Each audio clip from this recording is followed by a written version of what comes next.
ગીર સોમનાથ જિલ્લાના પવિત્ર યાત્રાધામ સોમનાથમાં આરટીઓ દ્વારા કરવામાં આવતી આડેધડ દંડાત્મક કાર્યવાહી વિરુદ્ધ રિક્ષા ચાલકો રોષે ભરાયા છે. છેલ્લા 2 દિવસથી આરટીઓ દ્વારા રિક્ષા ચાલકોને અચાનક પકડવાની કામગીરી સામે આવી છે, જેમાં સોમનાથના પાર્કિંગ સ્થળોએથી પણ રિક્ષાઓ ડિટેઇન કરવામાં આવતી હોવાના ગંભીર આક્ષેપ કરવામાં આવ્યા છે. આ અસહ્ય કાર્યવાહીના વિરોધમાં 300થી વધુ રિક્ષા ચાલકો સદભાવના ગ્રાઉન્ડ ખાતે એકત્ર થયા હતા. છેલ્લા 2 દિવસમાં 50થી વધુ રિક્ષા ચાલકો સામે કાર્યવાહી થતા આશરે 500 જેટલા રિક્ષા ચાલકોના પરિવારની આજીવિકા પર ગંભીર અસર પડી છે. સ્થાનિક અગ્રણીઓ પ્રકાશ વાયલુ અને વિજય ચાવડાએ તંત્રની આ નીતિ સામે રોષ વ્યક્ત કર્યો હતો. રિક્ષા ચાલકો દ્વારા તંત્રને ચીમકી આપવામાં આવી છે કે જો આડેધડ થતી આ કાર્યવાહી તાત્કાલિક અટકાવવામાં નહીં આવે તો ઉગ્ર આંદોલન કરવામાં આવશે. મારું નામ છે પ્રકાશ વાયલુ, શહેર પ્રમુખ કોંગ્રેસ.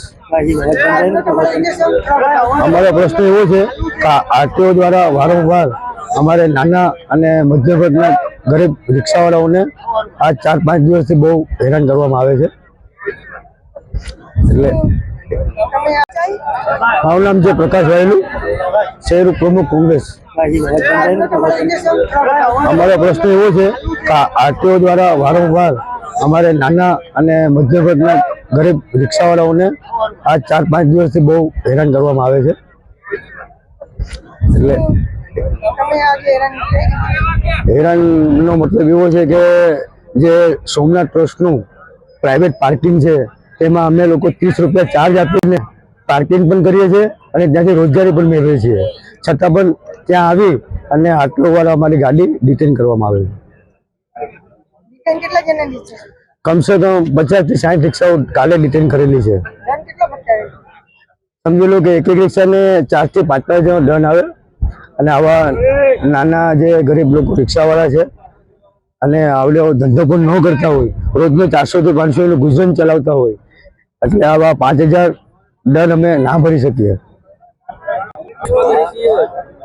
જે આ રિક્ષા પણ અમારું વાહન એક સેવાનું વાહન જ છે.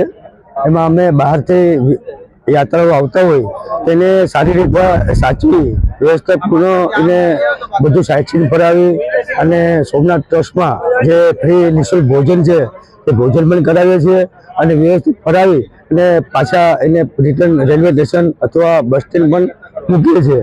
અને સારી એવી એક અહીંયાથી રિક્ષાવાળાઓની છાપ લઈને લોકો જતા હોય અને જો આવી રીતના અમારી ઉપર રિક્ષાવાળા ઉપર જો આવી રીતના ટીંગાખોરી રાખવામાં આવતી હોય તો ખરેખર એ અન્યાય છે. એટલે અમે બધા રિક્ષાવાળા ભેગા થઈ અને સાહેબને એક રિક્વેસ્ટ કરી કે સાહેબ તમે આ બધા ગરીબ માણસો છે એને પકડીને તમે નિયમ આપો, એનું રીઝન તો અમને કહો. તો કે ભાઈ એ અમને કંઈ ખ્યાલ નથી, બરાબર છે, અને ગમે ત્યાંથી આવીને પકડી લે. માનો કે અમારી આગળ પૂરતા કાગળિયા નથી, લાયસન્સ, પીયુસી, કાગળિયા, મીટર, એ નિયમ આપે એ વ્યવહારિક વાત છે કે એ આરટીઓના નિયમ મુજબ છે, બરાબર. પણ જ્યાં રોડ ઉપર અમે જે સ્ટેશનથી યાત્રિકોને લઈ આવીએ છીએ ત્યાં અમે ઉતારીએ ત્યાં પણ ગાડી પકડી લઈ, અમે પેસેન્જરને બેસાડીએ ત્યાં પણ ગાડી પકડી લઈ. બધી બાજુ અત્યારે સર્કલ છે, માનો કે ત્રિવેણી સંગમ છે, ગુડલક વેણેશ્વર છે, ત્યાંથી અમારી ગાડીઓ 4 આરટીઓની ગાડી કાલે ફરે છે, બરાબર. એટલે મેં સાહેબને રજૂ કર્યું બધી પાર્કિંગની અંદર કે સાહેબ એ કે ભાઈ મને કંઈ નથી, તમારે કલેક્ટરને મળી લેવાનું, બરાબર. અત્યારે હું એમ કહું કે અમારે એ રીઝન છે, સાહેબને એટલું રિક્વેસ્ટ છે કે અમે અત્યારે જઈએ ક્યાં, તમે હરેક જગ્યાએ તમારા ઘરના બૈરા હોય, કોઈને દવાખાને લઈ જવાના હોય, કોઈ ડિલિવરી વાળા કેસ હોય, કોઈ વિકલાંગ હોય. અને હું બીજા નંબરમાં એમ કહું કે અત્યારે જે નગરપાલિકા જે આપણું વેરાવાનું છે એમાં જે બસ ચાલે છે નગરપાલિકાની, એ બસ તો અત્યારે સાઇટ સીનમાં ચલાવે છે. તો અમારા રિક્ષાવાળા જે યાત્રિકો જે આ બિચારા આવે છે એને સાઇટ સીન કરાવે છે. તો નગરપાલિકાનો મતલબ શું છે? નગરપાલિકાની 4 બસ છે, પછી જે બસ સ્ટેન્ડમાં બસ ચાલે છે એ સાઇટ સીન કરે, પછી બોટ ફેરવી નાખે જુનાગઢ, રાજકોટ, તેનો મિનિંગ શું છે? વસ્તુ તમે આ બધી કયો. અમારે અત્યારે બધી રિક્ષાવાળા ભાઈઓ ભેગા થયા છે તો બસો જે છે નગરપાલિકાની આટલા રિક્ષાવાળા છે, કોઈની બેન દીકરી ડિલિવરી છે, કોઈ વિકલાંગ છે, તો નગરપાલિકાની બસ ક્યાં ચાલે છે?